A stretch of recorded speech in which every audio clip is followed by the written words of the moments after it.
y'all know that every time somebody gravitate towards Shedeur, something happened to them. We just talked about this last night. We just talked about that, right?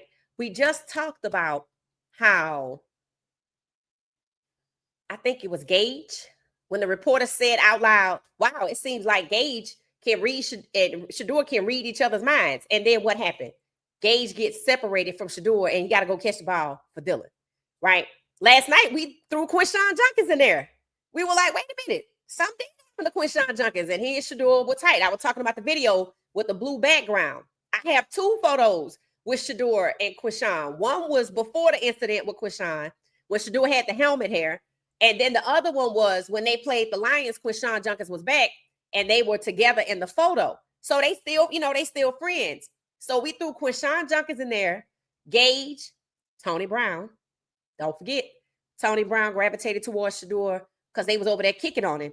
And Tony wanted Shedeur to be himself. So anybody that gravitates towards Shedeur, and shout out to y'all, because yesterday in the comments, y'all said it. Y'all said, yeah, Shedeur and Flacco were inseparable in London. And I was like, really? Because, I didn't see it. And y'all said, yeah. And I was like, wow, okay. And then we started talking about what happens to people when they get close to Shedeur and how seemingly they intimidated Jerry Jeudy into sharing a locker with Flacco, but it didn't benefit Jerry Jeudy because he's not the number one receiver. He wasn't getting the ball. And even Jeudy was like, before they went to London, talking about he liked Dylan because he know where to put the ball, and he still wasn't the highest receiver in the game. So if I was him, so it does seem like to me, it does give the appearance that they moved Flacco out because he dared to get close to Shedeur, just like Myles Garrett.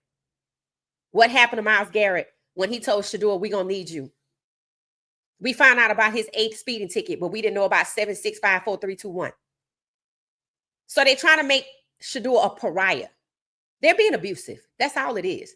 They're intimidating people from staying away, and they're retaliating against people like Tony Brown, possibly Flacco, Quinshon Junkins, and they moving him away from the best receiver, one of the receivers that he developed. Luke and Shedeur were both, Luke and Gage were both developed with Shedeur because they had him all on the 4th team.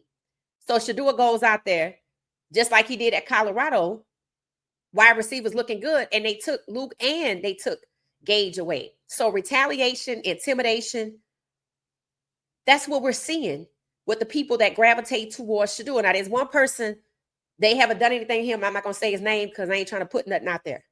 But there's one person I have not seen it with yet. But I do know that they traded Flacco and a 6th-round pick, which means Flacco's trade value is not there. And they got back more, a 5th-round pick. I said, man, I tell you, the Cleveland Browns sure love that 5th-round pick. I'm going to need to go look it up and look at the last 10 5th-round picks that they've had over the last decade. I just want to see if there's a trend there. They sure love that 5th-round pick. Spencer Rattler was a 5th-round pick, and he damn sure is elite. So retaliation for getting close to Shedeur is something I feel like happens. Punishment. Remember when Deshaun Watson came out and said he was taking Shedeur under his wing? What happened after that? He had to stay inside. Retaliation. And he knows exactly what it looked like, don't it? It looked like $230 million.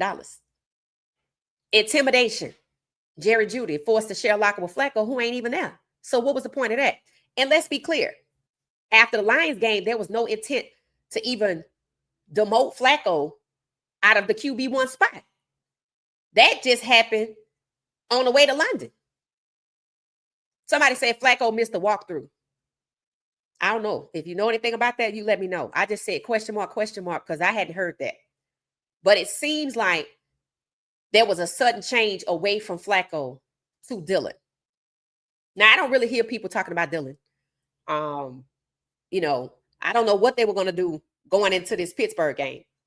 I don't know if they just ready to finally exploit the $4 million price tag that they devalued Shedeur and hung around his neck because they get ready to play the Pittsburgh. They know it's going to be a tough game. So let's just go ahead on and push Shedeur in. Or, okay, Flacco, now you know we've been out here intimidating everybody else, and you thought that you was off the hook. So since you want to be all in Shedeur face, you got to go. Could be. Or maybe Flacco really did miss the team walkthrough, and maybe he just wanted to get the hell on. You never know. He could have been in Shedeur face because he knew what happens when you get close to Shedeur, what they do. And I think Shedeur know. Take a listen to what Shedeur said in his interview when he was at a car dealership. They chased him down to a car dealership. How did they know he was at a car dealership? Did somebody at the car dealership call up the news station and say, damn, Shedeur Sanders over here? They interviewing the man at a car dealership. I'm like, oh, okay. Did they follow him there? So they basically sent Flacco away and got back more a 5th round pick. So they basically sending him a message. Now, understand, Flacco absolutely has no value in Cleveland. If Browning isn't living up to their standards and Flacco already failed in Cleveland, what the hell is he going to do in Cincinnati? But what it should tell you is they could have sent Shedeur over there. See, they telling on themselves. The Browns could have sent Shedeur to Cincinnati. The Browns could have sent Shedeur to Cincinnati like people were suggesting. But they restricted his movement. And since Flacco want to be in your face, I got something for him. We're going to send you in a 6th round pick over there. Remember, they gave Flacco up to $13 million in his